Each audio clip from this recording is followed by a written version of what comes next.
Chaque année, avant Ramadan, les personnes qui sont en sous-poids appréhendent le mois de jeûne. Ce sont des personnes qui ont peur de perdre davantage de poids, qui ont souvent des problèmes gastriques, mal à l'estomac, qui digèrent mal et qui sont souvent aussi fatiguées, qui n'ont pas de réserve. Je rappelle comment on définit la maigreur. Donc nous, on va calculer l'indice de masse corporelle et lorsque l'indice de masse corporelle est inférieur à 19, on est considéré comme maigre. Par exemple, une personne qui pèserait 45 kg et qui fait 1,60 m, on va trouver un indice de masse corporelle à 17,5, c'est très bas. Les personnes en sous-poids ont souvent très peur d'être fatiguées, d'avoir des coups de pompe pendant Ramadan, puisqu'elles vivent déjà ce genre de symptômes en dehors du Ramadan. Ce sont souvent des personnes qui ne digèrent pas bien, qui ont mal à l'estomac, qui sont rapidement rassasiées, donc qui n'arrivent pas à manger des grandes quantités. Tout ça fait que finalement, ces personnes-là risquent vraiment de perdre du poids en plus pendant le mois de Ramadan. Pas de panique, il y a toujours des solutions et je vais vous donner quelques conseils pour essayer de stabiliser votre poids pendant le mois de Ramadan.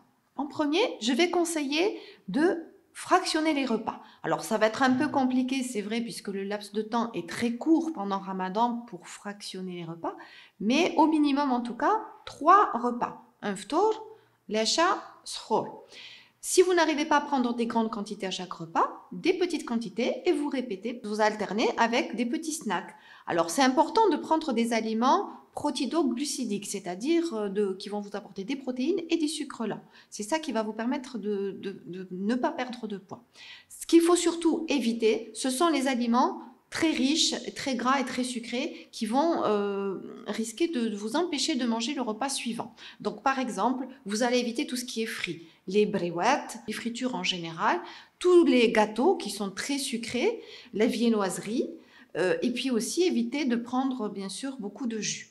J'insiste bien pour les personnes qui souffrent de gastrite, qui ont souvent mal à l'estomac, évitez les fritures, donc tout ce qui est bréouette, que ça soit sucré ou salé, et privilégiez plutôt les aliments non frits. Donc si vous avez envie d'une petite douceur, vous pouvez prendre par exemple du fraise avec une tisane.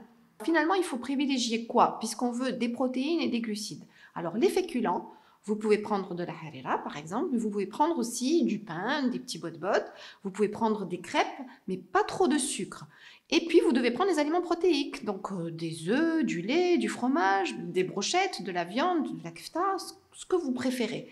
Mais attention, des petites quantités répétées. Entre les repas, vous allez prendre des amandes, des fruits secs, des fruits, des yaourts. Comme ça, vous allez avoir des aliments nutritifs. Attention, les personnes qui ont peu d'appétit ont tendance à prendre une bouchée et prendre une gorgée d'eau. Alors ça, il ne faut pas le faire puisque ça va vous remplir l'estomac. Il vaut mieux boire entre les repas. Donc vous allez manger avec des toutes petites quantités d'eau, mais prendre beaucoup d'eau entre les repas.